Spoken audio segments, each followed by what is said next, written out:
بسم اللہ الرحمن الرحیم۔ السلام علیکم ناظرین کرام، بھارت کی جانب سے آزاد جموں اینڈ کشمیر میں لائن آف کنٹرول کی شہری آبادی پر بھاری شیلنگ کی گئی ہے، جس کے نتیجے میں خاتون اور بچے سمیت 3 افراد زخمی ہو چکے ہیں۔ ناظرین کرام، بھارتی فوج نے سیز فائر کی خلاف ورزی کرتے ہوئے بھمبر سیکٹر کی تحصیل سماہنی میں شہری آبادی کو ہلکے اور بھاری ہتھیاروں سے نشانہ بنایا ہے۔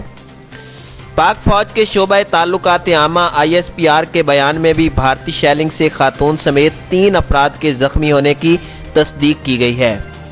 بھمبر کے سپرنٹینڈنٹ پولیس سلطان آوان بات کرتے ہوئے بتاتے ہیں کہ شیلنگ بغیر کسی وقفے کے 1.5 گھنٹے تک جاری رہی، جو شدید تھی، اور بھارتی فوج نے جان بوجھ کر شہری آبادی کو نشانہ بنایا۔ انہوں نے کہا کہ چھوٹے ہتھیاروں سے فائرنگ کا سلسلہ اب بھی جاری ہے۔ ضلعی ہیلتھ آفیسر ڈاکٹر اقبال حسین نے بتایا کہ بھارتی شیلنگ کے دوران ایک گولہ گاؤں گجر موڑ کے ایک گھر پر گرا، جس سے 40 سالہ خاتون روبینہ کوثر اور ان کا 15 سالہ بیٹا شہریار صابر شدید زخمی ہو گئے۔ ان کا کہنا تھا کہ اسپلنٹر خاتون کی کمر اور بچے کے پاؤں میں لگے۔ انہوں نے کہا کہ ملٹری کے تعاون سے چلنے والے صحت مرکز میں ابتدائی طبی امداد کے بعد دونوں CMH کھاریاں منتقل کر دیے گئے۔ بھارت کی اشتعال انگیزی سے زخمی ہونے والا 34 سالہ خالد حسین، جو کسی ذاتی کام سے گجر موڑ آیا ہوا تھا، وہ بھی زخمی ہوا۔ علاقہ مکینوں کا کہنا تھا کہ پاک فوج نے بھارت کی جارحیت کا بھرپور جواب دیا۔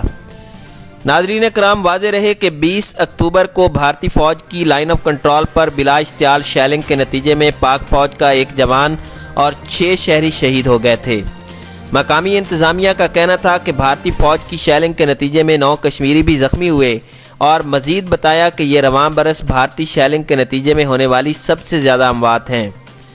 ناظرین کرام، قبل ازیں لائن آف کنٹرول کے سیکٹر نیزا پیر کے مختلف گاؤں میں بھارتی فوج کی بلا اشتعال شیلنگ سے 3 شہری شہید اور 8 زخمی ہوئے تھے۔ ناظرین کرام، خیال رہے کہ LOC پر جنگ بندی کے لیے 2003 میں پاکستان اور بھارتی افواج کی جانب سے ایک معاہدے پر دستخط کیے گئے تھے، تاہم اس کے باوجود جنگ بندی کی خلاف ورزی کا سلسلہ وقفے سے جاری ہے۔ حکام کے مطابق رواں برس LOC پر بھارتی فوج کی جارحیت کے نتیجے میں آزاد جموں اینڈ کشمیر میں لگ بھگ 50 افراد شہید اور 240 سے زائد زخمی ہو چکے ہیں۔ ناظرین کرام، اسی طرح دوسری جانب یورپی یونین کی پارلیمنٹ میں موجود سخت گیر دائیں بازو سے تعلق رکھنے والی جماعتوں کے 30 اراکین 29 اکتوبر کو یعنی کل مقبوضہ جموں اینڈ کشمیر کا دورہ کریں گے، جو 5 اگست کے بھارتی حکومت کے یک طرفہ فیصلے کے بعد کسی بھی بین الاقوامی وفد کا پہلا دورہ ہوگا۔ ناظرین کرام، غیر ملکی خبر رساں ایجنسی AFP کی رپورٹ کے مطابق سخت گیر نظریات کی حامل جماعتوں کے وفد کے دورے کو بھارتی حکومت کی مکمل حمایت حاصل ہے، جبکہ یورپی یونین کی پارلیمنٹ اور یونین کے رہنماؤں کا اس دورے سے کوئی تعلق نہیں ہے، جس کے باعث سفارتی سطح پر شکوک کا اظہار کیا جا رہا ہے۔ ناظرین کرام، رپورٹ کے مطابق بھارت کے دارالحکومت نئی دہلی میں قائم یورپی یونین کے کئی رکن ممالک کے سفارت خانے 1 روز قبل تک اس دورے سے لا علم تھے۔ ناظرین کرام، یورپی یونین کے ایک عہدیدار نے شناخت ظاہر نہ کرنے کی شرط پر بتایا کہ اراکین پارلیمنٹ کے وفد کا دورہ بھارت سرکاری سطح پر نہیں ہے اور وہ ایک غیر سرکاری تنظیم کی دعوت پر آئے ہیں۔ بھارت میں موجود عہدیدار کا کہنا تھا کہ ہم ان کی کوئی ملاقات کا انتظام نہیں کر رہے ہیں۔ ناظرین کرام، رپورٹ کے مطابق وفد میں پولینڈ، فرانس اور برطانیہ سے تعلق رکھنے والے دائیں بازو کے اراکین کی اکثریت ہے، اور انہوں نے بھارتی وزیر اعظم نریندر مودی سے بھی ملاقات کی ہے۔ وفد منگل کو مقبوضہ جموں اینڈ کشمیر جائے گا اور 1 روز قیام کے بعد واپس آئے گا، جس کے بارے میں بھارتی حکومت کا کہنا ہے کہ اس کا مقصد اراکین کو جموں، کشمیر اور لداخ میں ثقافتی اور مذہبی تنوع سے بہترین آگاہی دینا ہے۔ ناظرین کرام، مقبوضہ جموں اینڈ کشمیر میں بھارتی حکومت نے 5 اگست سے قبل ہی ٹیلی فون، انٹرنیٹ اور موبائل سروس کو معطل کر کے پورے خطے میں کرفیو نافذ کر دیا تھا، اور کئی دہائیوں سے مقبوضہ خطے کو حاصل خصوصی حیثیت بھی منسوخ کر دی تھی۔ بھارتی حکومت نے بعد ازاں پابندیوں میں نرمی کا اعلان کیا تھا، لیکن مقبوضہ کشمیر کے عوام تاحال انٹرنیٹ کی سہولت سے محروم ہیں۔